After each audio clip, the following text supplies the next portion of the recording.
So here's a tip for you. Bile is 70% cholesterol. Bile is 70% cholesterol. So what that means is in response to a fatty meal, you make bile. Bile is normally recycled. So we might want to think of our intestinal tract as a green organ. Our gut naturally recycles bile and we don't excrete it. Well, what oatmeal does is the fiber in oatmeal binds to that bile. Instead of the recycling process going on, what ends up happening is that bile is now eliminated when you have a bowel movement. So your body has to make more bile. Where does it get the substrate? Where does it get the building blocks to make bile? If it's 70% cholesterol, what it's doing is removing cholesterol from your blood to make bile, which is needed to emulsify the fat. So when you hear claims for oatmeal lowering your cholesterol, the way it lowers cholesterol is it binds to that bile and causes it to be excreted, where your body now has to make more.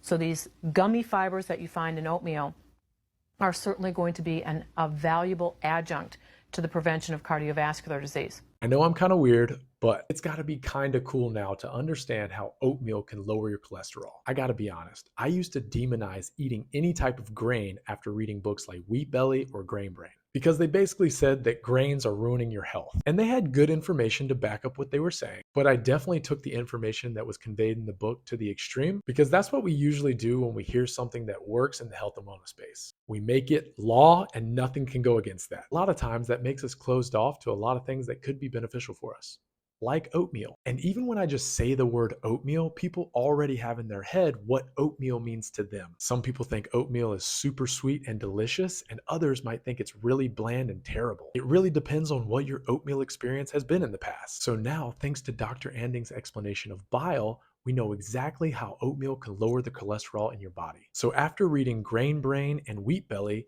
this was definitely contradictory to that information, but understanding the reason behind why oatmeal, which is a soluble fiber, can lower the cholesterol in your body, I was able to add a moderate amount of oatmeal to my diet to see how my body would react. So overnight oats with blueberries, some roasted almonds, and roasted pumpkin seeds, and maybe a little bit of cinnamon is one of my go-to breakfasts in the morning. It's not that super sugary oatmeal that's highly processed and straight out of a package that some people might be thinking of, but it's also not super bland and terrible. And that's where we can get mixed up sometimes about certain foods and how healthy they are for you. Eating something that's super sugary and super sweet in the morning that's going to spike your insulin levels is probably not the best thing you can eat on a consistent basis. But we also don't want our food, especially breakfast, to taste like dirt. So there's a healthy balance somewhere in the middle. And you can experiment with different combinations of foods to find out what you like and don't like. A good rule of thumb to stick to when eating breakfast in the morning is to eat food that is going to keep your insulin levels pretty stable. This way you're not giving yourself a huge sugar rush and then having an energy crash mid-morning. Now I know you're not going to be able to eat a healthy, well-balanced meal every morning,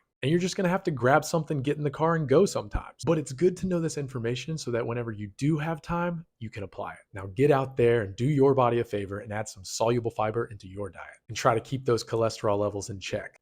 Get after it.